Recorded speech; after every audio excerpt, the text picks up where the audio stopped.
Cats in the Cradle. I wouldn't call myself a huge Harry Chapin fan, but that song is one that has always struck me. Maybe it's because the best mentor I ever had was my dad. Throughout my career, he was there as an example, providing guidance and wisdom. I was fortunate enough to have a first-class seat to watch how my father handled his transition into retirement. Dad loved Florida, and so did my mom. They bought a condo on a golf course in West Palm Beach. Sure, escaping Ohio winters was a big factor, as my mom hated those. But it wasn't the only one. It was the social life that sold them. The golf course had a thriving membership.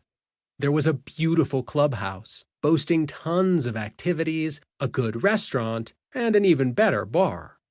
Upon joining, my parents were treated to an instant social life. This was huge, at least for my dad. My mom? The only thing she cared about was getting out of the cold. But Dad had a plan. He was smart and made up his mind to split his time between Ohio and Florida.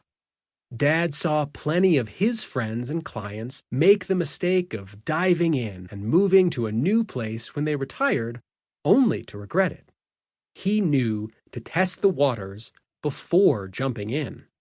For the first couple of years, he alternated weeks.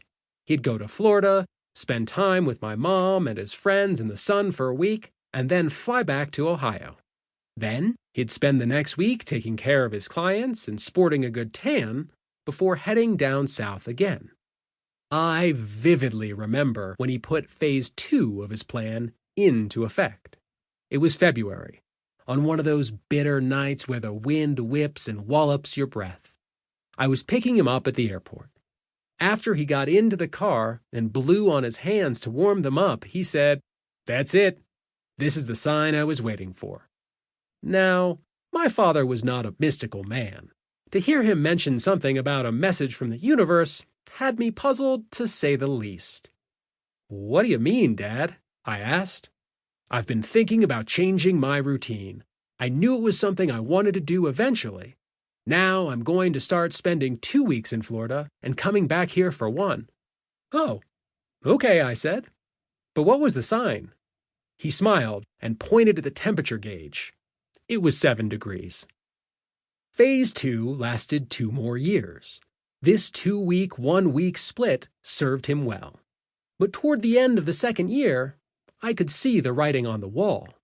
One day, he popped into my office. "Gary," he said, "I'm ready.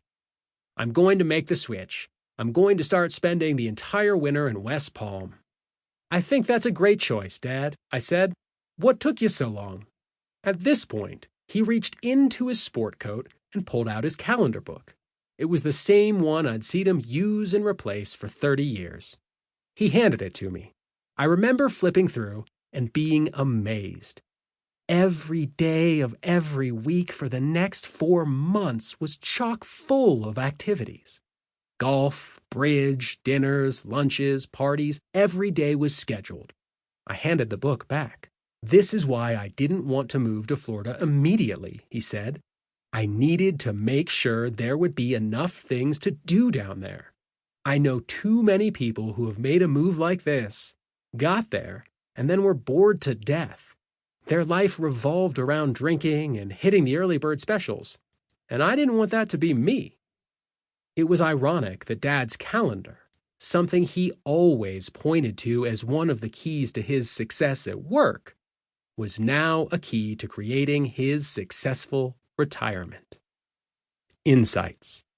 My dad shared 2 very crucial secrets with me about retirement. The first and most obvious was the need for a plan, which, if you haven't noticed by now, is what this whole book is about. The second, more subtle secret is to use some of the same tactics and strategies you applied to become successful at work to be successful at retirement.